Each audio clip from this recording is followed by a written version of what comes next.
ఈ వీడియోలో మనం భగవద్గీత అధ్యాయము 16 శ్లోకము 9ను పరిశీలిద్దాం. ఈ అధ్యాయంలో శ్రీకృష్ణుడు దైవీ అసుర స్వభావాల గురించి వివరిస్తున్నాడు. ఈ శ్లోకంలో తప్పుడు దృక్పథంతో జీవించే వారి వినాశనకర స్వభావం గురించి హెచ్చరిస్తున్నాడు.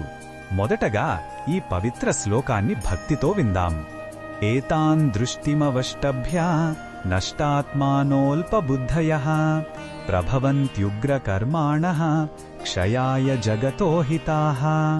ఈ శ్లోకం అర్థమేమిటంటే, ఇలాంటి నాస్తిక భౌతికవాద దృక్పథాన్ని ఆశ్రయించి తమ ఆత్మను తామే నాశనం చేసుకున్న అల్పబుద్ధి గలవారు క్రూరమైన భయంకరమైన కర్మలలో నిమగ్నమవుతారు.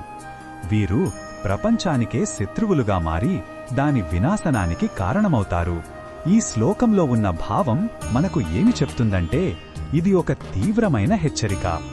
తప్పుడు సిద్ధాంతాలు, అహంకారపూరిత ఆలోచనలు కేవలం వ్యక్తిగత పతనానికే కాక యావత్ సమాజం యొక్క వినాశనానికి ఎలా దారితీస్తాయో భగవంతుడు స్పష్టం చేస్తున్నాడు.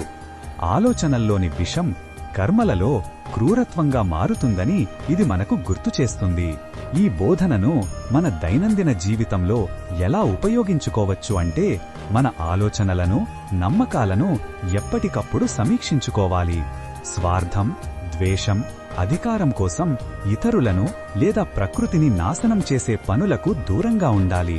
మన పనులు మనతో పాటు సమాజానికి కూడా మేలు చేసే విధంగా ఉన్నాయా అని ప్రశ్నించుకోవాలి. సరైన జ్ఞానం, దయగల హృదయం మనల్ని, మన చుట్టూ ఉన్న ప్రపంచాన్ని కాపాడతాయి. మరిన్ని భగవద్గీత శ్లోకాల అర్థాన్ని తెలుసుకోవాలంటే మా తదుపరి వీడియోలను తప్పకుండా చూడండి.